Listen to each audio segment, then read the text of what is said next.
Everyone and welcome back to my another vlog. নমস্কাৰ মই সকলোকে স্বাগতম জনাইছোঁ মোৰ ইউটিউব চেনেলৰ অন্য এটা ভিডিঅ'লৈ। আজি যিহেতু মই ঘৰ আহিছোঁ মানে এক্সাম শেষ হ'ল, ছেমিষ্টাৰ ফাইনেল এক্সাম শেষ হ'ল আৰু এতিয়া মানে কি হৈছে কথাটো, সেইকাৰণে মই ঘৰ গুচি আহিলোঁ যিহেতু এক্সামো শেষ হ'ল, এতিয়া কোনো ক্লাছ নহয়। আৰু আজি মই ব্লগটো ষ্টাৰ্ট কৰিছোঁ কেনেকৈনো মই নিজৰ দিনটো ঘৰত কেনেকৈনো পাৰ কৰোঁ।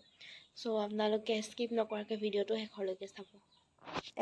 মই ঘৰ চাফা কৰিছোঁ, এইফালে ঘৰ ধুনীয়াকৈ মুচি পিনি গা পা ধুই আহিলোঁ আৰু দেখিছে নহয় গা চা ধুই পিনি ধুনীয়াকৈ ফ্ৰেছ আপ হ'লোঁ আৰু দেন নিজকে দেখুৱাই আছোঁ আৰু নিজকে এনেকৈ চায়ো কেতিয়াবা ভাল লাগে নহয়। তাৰপিছত ধুনীয়াকৈ মুখ চুৰ আঁচুৰিলোঁ, ধুনীয়াকৈ ক্ৰীম চ্ৰীম লগালোঁ আৰু চেল্ফ কেয়াৰ বুলি ক'ব পাৰি আৰু চাই থাককচোন কেনেকৈনো মই চেল্ফ কেয়াৰ কৰোঁ। মইশ্চাৰাইজাৰ লগালোঁ আৰু মূৰটো ফনিয়ালোঁ, সেয়া মোৰ চেল্ফ কেয়াৰ দেই। এণ্ড নেক্সট চাওঁ।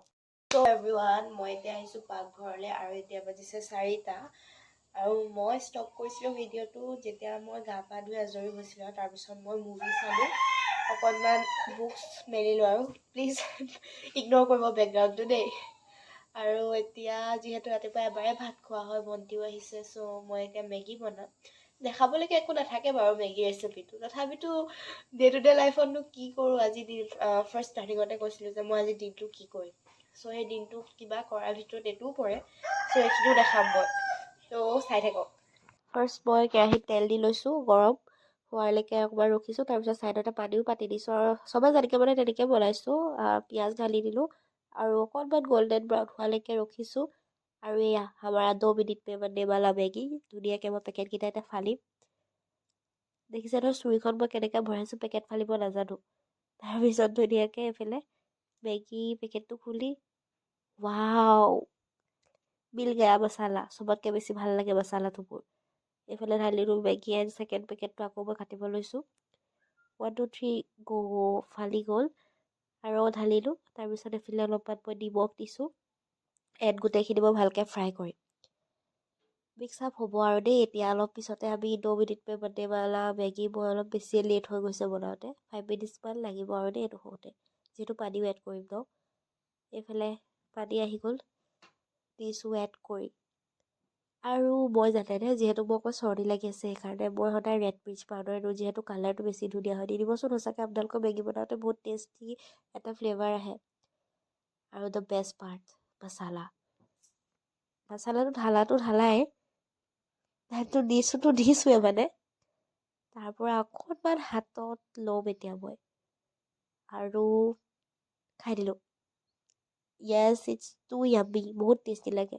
এইফালে ভণ্টিয়ে চাই আছে ফোন, এইফালে মই আকৌ বনাই কৰি হৈ গ'ল 5 মিনিটত। 2 মিনিটত হোৱা মেগী 5 মিনিটত বনালোঁ, তাৰপিছত ছাৰ্ভ কৰিছোঁ। এফালে 2টা বাতি লৈছোঁ, এটা ভণ্টিলে এটা মোলে। পূৰা সমানে সমানে ভগাব লাগিব ন 2টা মেগী যেতিয়া। এয়া আমাৰ মেগী ৰেডি। আৰু অকণমান ওপৰত মই কেঁচা জলকীয়া কাটিছিলোঁ, যিহেতু মই তেতিয়াই দিবলৈ থাকি গ'ল, সেইকাৰণে এইফালে ধুনীয়াকৈ মই ঢালি দিছোঁ কেঁচা জলকীয়াখিনি। আৰু এতিয়া মেগী খাই খাই আমি টিভি চাম, ইয়াৰ এনজয়টো বেলেগেই।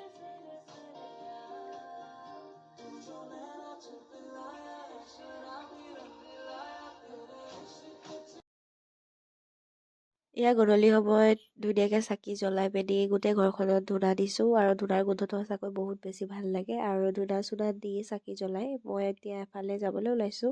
আৰু এইযোৰ দেখিছেনে মই পিন্ধি লৈছোঁ জুতি, যোনযোৰ মই জেব্ৰৰ পৰা আনিছিলোঁ, বহুত ধুনীয়া লাগে, বেবী পিংক কালাৰ হয়। মই এতিয়া আহিলোঁ মামা ঘৰ, যিহেতু আমি এতিয়া ওলাই যাম। ক'লৈ যাম আমাৰ ভণ্টিয়ে ক'ব, ক'লৈ যাম আমি ভনী? আমি এতিয়া গ্ৰন্থমেলা যাম। এইফালে পাপা, মই, ভণ্টি মামা ঘৰৰ পৰা ওলাইছোঁ। এতিয়া আমি যাম ডাইৰেক্ট বুক ফেয়াৰলৈ আৰু এয়া আমি গৈ আছোঁ আৰু পামগৈ অলপ পিছত। আৰু এয়া পালোহি আমাৰ বুক ফেয়াৰ। এয়া 2024 বৰ্ষৰ গ্ৰন্থমেলা আমাৰ গোলাঘাটত, আৰু প্ৰত্যেক বছৰে নৱেম্বৰ মাহতে এই গ্ৰন্থমেলা আয়োজিত হয়। ধুনীয়াকৈ আমি টিকেটো ল'লোঁ, টিকেট লৈ পিনি আমি এইফালে এণ্ট্ৰি ডোৰত সোমাইছোঁ। এণ্ড ফাৰ্ষ্টতে আহিলোঁ বুক ষ্টল, আৰু সঁচাকৈ ইয়াৰ কালেকশ্যনবিলাক বহুত ধুনীয়া। আৰু লগতে আছে এইবোৰ ফুলৰ নাৰ্চাৰী আৰু বহুত কিবা কিবি ষ্টল লাগিছে। আৰু এইফালে বাচনৰ দোকান, এইফালে অৰ্ণামেণ্টছ, ইমানেই ধুনীয়া ধুনীয়া আছামিজ কালেকশ্যনছ আৰু ঝুমকা, য'ত ভণ্টিয়ে মই এযোৰ ল'লোঁ।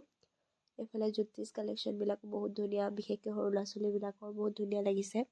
এইফালে আচাৰৰ দোকান, আমি আচাৰো ল'লোঁ। এণ্ড এইফালে আহিছোঁ আমি ফুড কৰ্ণাৰ, য'ত বিভিন্ন ধৰণৰ খোৱা বস্তু পায় আৰু সেইটো মঞ্চ। আৰু যেতিয়া আমি ৰিটাৰ্ণ হ'লোঁ এইফালে আহিছোঁ আমি টিবেটিয়ান মেলালে, আৰু এইখনো ঠাণ্ডা দিনতে আহে আমাৰ। গোলাঘাটত ইয়াত বেছি দোকান অনলি দুখন আছিলে, আৰু ঘৰলৈ উভতোতে আমি সোমালোঁ পাচলিৰ দোকানত, দেউতাই মই পাচলি ল'লোঁ। আৰু এইফালে দেউতা আৰু মই ৰিটাৰ্ণ হৈছোঁ। আৰু চবতকৈ এই মল্লিকা দাস কিতাপখন মই বহুত বছৰৰ পৰা বিচাৰিছোঁ গ্ৰন্থমেলাত, কিন্তু পোৱা নাছিলোঁ। এইবাৰ পাব্লিছ হ'ল কাৰণে ফাইনেলি পালোঁ। এণ্ড থেংক ইউ ফৰ ৱাচিং।